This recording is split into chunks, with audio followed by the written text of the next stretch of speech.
Abad ke-6 Masehi, kebangkitan Bizantium.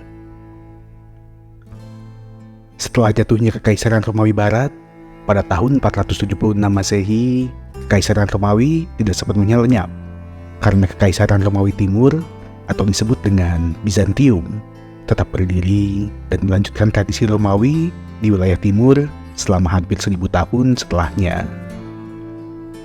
Video akan kejatuhan Romawi Barat telah saya bahas pada video sebelumnya, abad 5 Masehi, runtuhnya Romawi Barat. Kekaisaran Bizantium dengan ibu kota di Konstantinopel, atau sekarang disebut Istanbul, melanjutkan warisan Kekaisaran Romawi dengan cara yang unik, menggabungkan tradisi Romawi, Yunani, dan Kristen Ortodoks. Sedangkan di Barat, banyak suku-suku di Eropa yang mulai menerima agama Kristen. Salah satu tokoh penting adalah Santo Benediktus dari Nursia, yang mendirikan Ordo Benediktin dan menyusun peraturan Santo Benediktus yang menjadi dasar penting bagi kehidupan biara di Eropa. Justinianus I.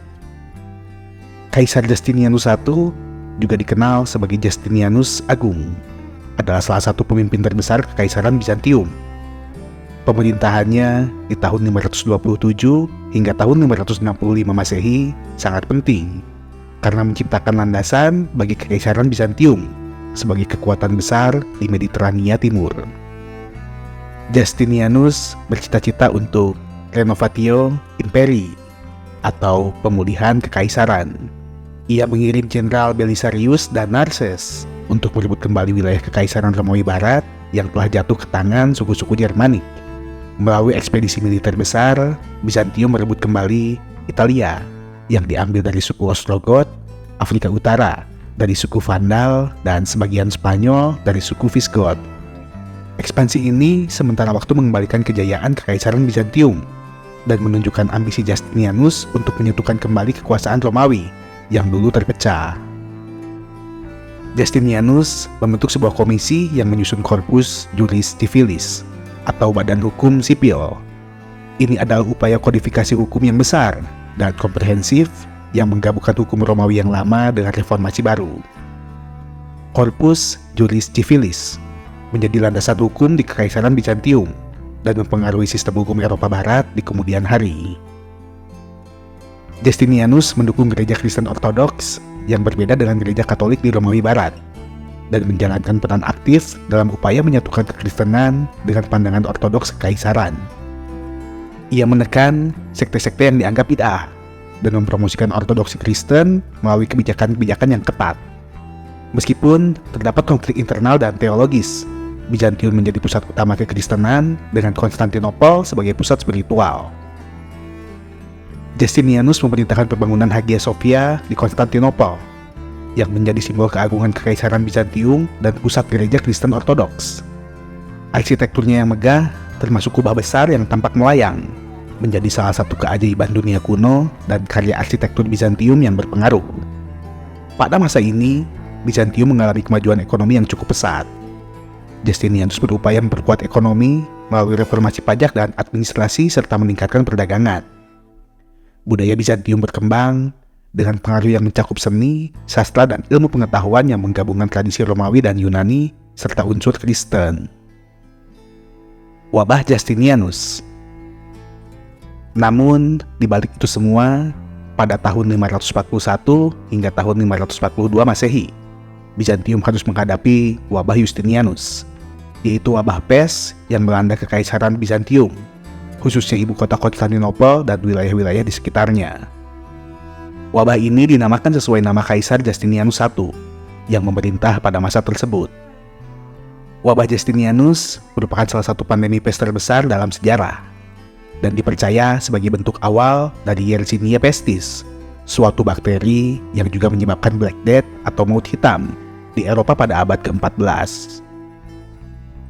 Wabah ini diyakini bermula di wilayah Afrika Timur Laut atau Mesir. Dari bakteri penyebabnya menyebar melalui tikus dan kutu yang terbawa dalam kapal-kapal dagang. Dalam waktu singkat, wabah mencapai kota-kota pelabuhan utama di Mediterania, termasuk Konstantinopel yang merupakan pusat ekonomi dan perdagangan besar Kekaisaran Bizantium. Diperkirakan jutaan orang meninggal, meskipun angka pasti sulit dipastikan. Di Konstantinopel sendiri, sekitar 40% hingga 50% populasi diyakini tewas akibat wabah ini. Kematian massal juga tersebar ke wilayah lain di Kekaisaran Bizantium dan sekitarnya. Dengan begitu banyak pekerja dan petani yang meninggal, Kekaisaran menghadapi krisis tenaga kerja dan kemerosotan ekonomi. Pertanian terganggu, produksi makanan menurun, dan perdagangan melemah, yang memperburuk krisis ekonomi di seluruh Kekaisaran. Pada saat itu, Kekaisaran Bizantium sedang berusaha merebut kembali wilayah Kekaisaran Romawi Barat melalui invasi militer di Italia dan Afrika Utara.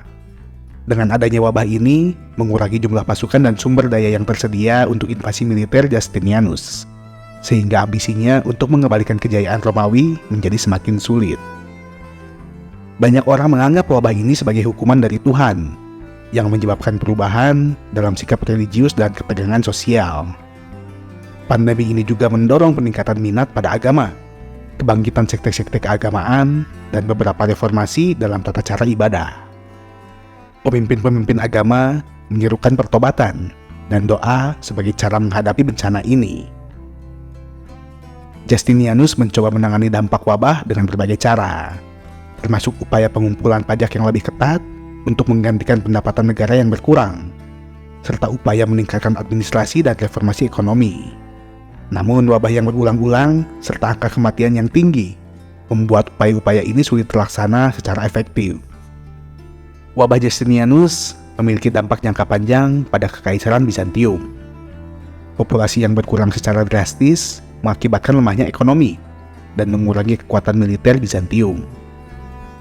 Hal ini membuat Kekaisaran lebih rentan terhadap ancaman eksternal, seperti invasi dari bangsa-bangsa Slavia, Avar, dan Persia. Kelemahan ini berkontribusi pada mundurnya Kekaisaran dalam mempertahankan wilayah yang sudah direbut, dan mempercepat perpecahan antara Barat dan Timur, serta persaingan dengan Kekaisaran Sasania atau Persia, dan kekuatan baru yang muncul di Arab pada abad ke-7, yaitu kekuatan Muslim. Kekaisaran Sasania atau Persia dan Bizantium terlibat dalam konflik berkepanjangan yang berdampak besar pada stabilitas dan ekonomi kedua kerajaan. Pertempuran-pertempuran ini membuka jalan bagi invasi Arab Islam di kemudian hari. Wabah ini menjadi salah satu pandemi pertama yang terdokumentasi dengan baik dalam sejarah, terutama oleh sejarawan Procopius yang mencatat dampak-dampaknya secara rinci. Itulah sebagian kecil dari sejarah pada abad ke-6 Masehi. Terlepas dari peristiwa yang ada, kebenaran sejarah dari semua ini hanyalah milik Tuhan Yang Maha Esa. Mohon maaf jika ada peristiwa yang terlepas ataupun tidak pas. Untuk perkembangan channel ini, Anda bisa bantu untuk subscribe dan berikan like. Dan juga jangan lupa untuk tinggalkan komentar pada video ini. Sampai jumpa kembali pada video selanjutnya. Terima kasih telah menonton video ini dan salam sejahtera untuk kalian semua dimanapun berada.